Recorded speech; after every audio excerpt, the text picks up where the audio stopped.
మా అమ్మాయికి నా మాట అంతా ఇంట్రెస్ట్ కాబట్టి ఎవరితో డిస్కస్ చేస్తే వాళ్ళు ఇలా విపర్శన ఉంది చేసావని మా అమ్మాయి వాళ్ళ ఫ్రెండ్ అడిగారు.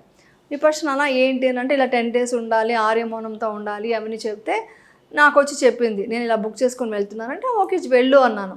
వెళ్ళు అనేసి అంటే సరే ఇలా 10 days ఎలా ఉంటావురా ఇలాగా మాట్లాడకుండా అది ఇది అంటే నేను లేదు ట్రై చేస్తాను అని చెప్పింది. అంటే తనకి ఏదైనా ఎక్స్ప్లోర్ చేయడం ఇష్టం, కొత్తగా తెలుసుకోవాలి అని ఆ ఆసక్తి ఎక్కువ. సో దానికోసమని నేను డ్రాప్ చేయడానికి వెళ్ళాను. దమ్మకేతాలోనే చేసిన తను ఫస్ట్ కోర్స్. అక్కడ చేయడానికి వెళ్ళినప్పుడు నేనే డ్రాప్ చేశాను. చేశాక 10 days ఉంటావా, ఫోన్ లేకుండా నాతో మాట్లాడకుండా ఎలా ఉంటుందో ఏంటో అని కొంచెం దిగులుగానే వచ్చాను. ఇప్పుడు ఇలా వదిలిపెట్టింది లేదు.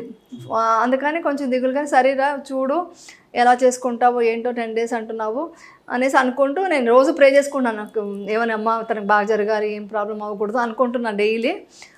ఒకరోజు ఫోన్ వచ్చింది, లాస్ట్ డే ఫోన్ ఇస్తారు కదా, ఫోన్ వచ్చింది, మంచిగా మాట్లాడింది. నెక్స్ట్ డే వచ్చిన తర్వాత తనలో బాగా చేంజ్ కనిపించింది. నాకు ముందునంత ఇది లేదు, స్పీడ్ అనేది ఉండేది, అలా కాకుండా కొంచెం ప్రశాంతంగా యాంగ్జైటీ లెవెల్ తగ్గింది. ప్లస్ మార్నింగ్ లేవడం అనేది చాలా కష్టం తన దగ్గర, లేవదు మార్నింగ్. ఇది చేసి వచ్చినప్పటి నుంచి మార్నింగ్ లేవడం, మెడిటేషన్ చేసుకుంటా అని చెప్పడం, ఇమ్మీడియట్గా నిద్రలోకి వెళ్ళడం, సడన్గా నాకు నిద్ర వచ్చేస్తుంది నేను పడుకునేస్తానని వెళ్ళడం, ఇవన్నీ చూసాక సంథింగ్ ఏదో చేంజెస్ ఉన్నాయి ఇందులో, ఏదో ఉంది నాకు అనిపించింది.